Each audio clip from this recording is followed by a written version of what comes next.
Bonjour. Aujourd'hui, on va parler de Zendikar Rising. On ne change pas une équipe qui gagne, il fallait faire le draw by card sur les différentes mécaniques de l'extension. Du coup, on va pas perdre de temps, on va y aller de suite. Première mécanique, qui n'est pas toute nouvelle, Landfall ou touche-terre en français. Rien de bien compliqué, à chaque fois qu'un terrain va arriver sur le champ de bataille sous notre contrôle, ça va faire trigger quelque chose. Quelque chose qui est important à préciser, c'est qu'à chaque fois qu'un terrain arrive sur le champ de bataille sous notre contrôle, pas forcément un terrain de base. Du coup, c'est vachement combo et vachement synergique avec les fetch, évidemment, bien sûr. Si on prend ce petit insecte 1-1 pour 2, qui dit qu'à chaque fois qu'un terrain va arriver sur le champ de bataille sous notre contrôle, on va mettre un 1-1 insecte en jeu. Mais je trouve que par rapport aux Zendikar précédents, aux extensions Zendikar précédentes, on va avoir quelques petites synergies en plus avec le nombre de terrains que l'on va avoir. Par exemple, ici, si on contrôle 6 terrains ou plus, on va faire une copie de lui-même plutôt que de mettre des jetons. Bon, du coup, ça fera encore plus de jetons à l'avenir, évidemment. Donc, comme je vous disais tout à l'heure, si jamais on utilise une fetch, bon, pas dans le standard bien sûr, mais dans des formats éternels, on va trigger 2 fois l'effet. Une fois quand la fetch va arriver et une autre fois quand on va aller chercher le terrain directement dans notre bibliothèque et qui va être mis en jeu. Ça fonctionne évidemment avec toutes les cartes comme culture par exemple qui permettent d'aller ramper,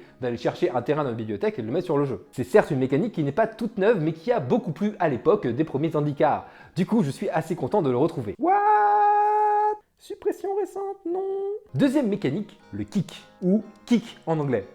C'est pareil. La capacité kick dit que l'on va payer un coût supplémentaire en plus du coût converti de mana du sort que l'on va jouer pour pouvoir faire un truc en plus. Par exemple, si on joue Paragon de Tajuru, ça peut très bien être juste une 3-2 pour 2. Jusque là, pas de souci. Si on paye 3 mana à color supplémentaires, on va faire un effet en plus. It is marked sur le papier s'il a été kické, on regarde les cartes dessus, etc., etc. Et il y a plein de sorts et plein de cartes qui utilisent le kick. Et encore une fois, le kick, c'est pas tout neuf. Et on retrouve d'autres cartes qui synergisent avec le fait qu'on ait kické des cartes. Comme ça par exemple, qui dit qu'on va pouvoir copier des sorts de permanents qui sont kickés. Genre c'est rigolo. Je sais pas trop quoi en penser des sorts de permanents. Ça peut très vite dégénérer, comme ça peut très vite être très lourd à mettre en place en termes de setup. Puisque le kick, ça demande quand même des ressources de mana supplémentaires qui peuvent être importantes en fonction de là où on se trouve dans la partie. Avant de passer à la mécanique suivante, je voulais juste parler un tout petit peu du Jace et de la Nissa, où l'on retrouve ces deux capacités touche-terre et kick qui ont été mis sur des Planeswalkers. Je trouve ça extrêmement intéressant, je vous explique pourquoi. On a eu des capacités passives sur les Planeswalkers. Évidemment, bien sûr, on se souvient de Babytef, entre autres. Mais là, c'est un bon compromis, je trouve, entre réutiliser des anciennes capacités comme le touche-terre et le kick qui ont plusieurs années, et quand même avoir quelque chose d'intéressant sur des cartes qui sont très puissantes comme les Planeswalkers. En général, évidemment. J'ai l'impression de retrouver une espèce de recyclage de ces capacités remises au goût du jour avec des cartes qui n'existaient pas forcément à l'époque comme les Planeswalkers. Bon, pour certains, évidemment, on se comprend quoi. Bref, je trouve le concept super intéressant et j'aime beaucoup cette petite Nissa. Bon, là on n'est pas dans le top 10, mais il fallait que je le place quelque part, parce que ça m'a un peu sauté aux yeux. Évidemment, dans les commentaires, si t'es pas d'accord et que tu trouves que c'est complètement naze et que tu préférais avoir des capacités passives sur les Planeswalkers complètement fumax, n'hésite pas à le dire dans les commentaires, c'est là pour ça. Party ou groupe. Groupe, ça dit qu'à partir du moment où on va avoir un groupe entier, ça va faire quelque chose, ou ça va réduire un coût converti de mana. Notre groupe, notre party, sera complète à partir du moment où l'on contrôle sur notre terrain un clerc, un gredin, un guerrier et un sorcier. Attention, il faut que ce soit des types de créatures, c'est-à-dire que si on contrôle 2 guerriers et 2 gredins, on va avoir une partie égale à 2 seulement. Sachant qu'une créature peut très bien avoir les deux types, pourquoi pas. Si on prend l'exemple de Tazri, qui est une 4-6 pour 5, elle va coûter un incolore de moins pour chaque carte dans notre partie.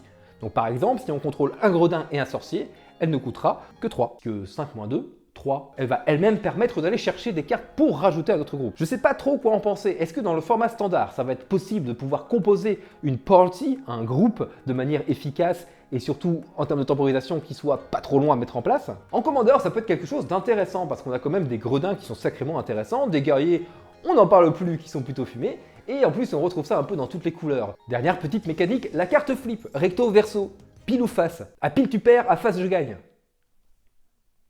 Le principe est assez simple, à partir du moment où on va lancer la carte ou qu'on va vouloir la poser, on va choisir soit la face recto, soit la face verso. On le retrouve sous deux formes, soit un terrain, on choisit du coup le terrain que l'on veut de manière à avoir soit une couleur soit l'autre, soit directement sur des sorts, où on va pouvoir lancer le sort ou alors mettre le terrain.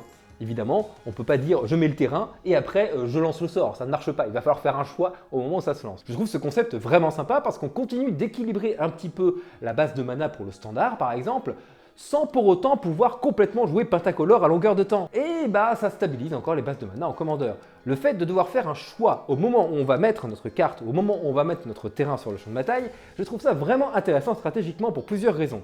Déjà, en fonction de la situation et de notre main, Et aussi, ça demande une connaissance de notre mana base ainsi que de notre terrain et de notre curve assez poussée potentiellement. Le mot potentiellement n'avait pas de sens à la fin de cette phrase. Je trouve que le texte est un peu écrit bizarrement sur cette vidéo, mais vous comprenez l'idée, hein, vous commencez à avoir l'habitude à force. Nya. Sur ce, je te remercie d'avoir regardé cette vidéo, tu peux la partager un maximum partout où tu peux, t'abonner à la chaîne YouTube et surtout n'oublie pas, la magie n'est jamais finie, un maximum de love.